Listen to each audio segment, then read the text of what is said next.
Hello friends, எல்லாருக்கும் வணக்கம். இன்னைக்கு நம்ம என்ன பார்க்க போறோம் அப்படின்னா, ஆர்டிஇ சம்மந்தமான அந்த ஒரு அனௌன்ஸ்மெண்ட்டை தான் பார்க்க போறோம்.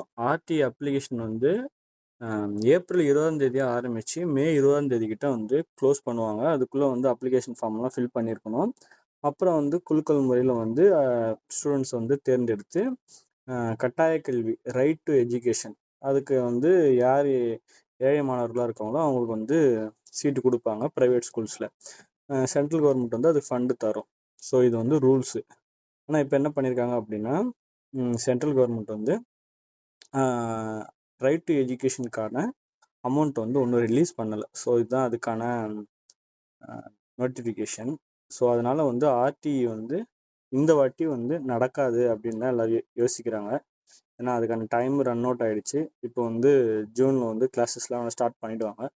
ஸோ வந்து பேரண்ட்ஸ் வந்து ப்ரைவேட் ஸ்கூலில் வந்து சேர்க்கணும், ஆர்டிஐயில் சேர்க்கணுன்ற மாதிரி ஒரு ஐடியா இருந்தீங்கன்னா அதை விட்டுட்டு நீங்கள் வந்து நார்மலாக அப்ளிகேஷன் போட்டு நார்மலாக அட்மிஷன் பண்ணுறதை நீங்கள் ஸ்டார்ட் பண்ணுங்கள். அதுதான் உங்களுக்கு யூஸ்ஃபுல்லாக இருக்கும். ஸ்டூடெண்ட்ஸோட லைஃபும் வந்து அதான் சேஃபாக இருக்கும். ஸோ வந்து இதுதான் வந்து அதுக்கான நோட்டிஃபிகேஷன். இது வந்து இந்தியன் எக்ஸ்பிரஸில் கூட வந்திருக்கு. இதை பார்த்து வந்து பிள்ளைங்களை சேர்த்து விட்டுக்கோங்க. தேங்க்யூ.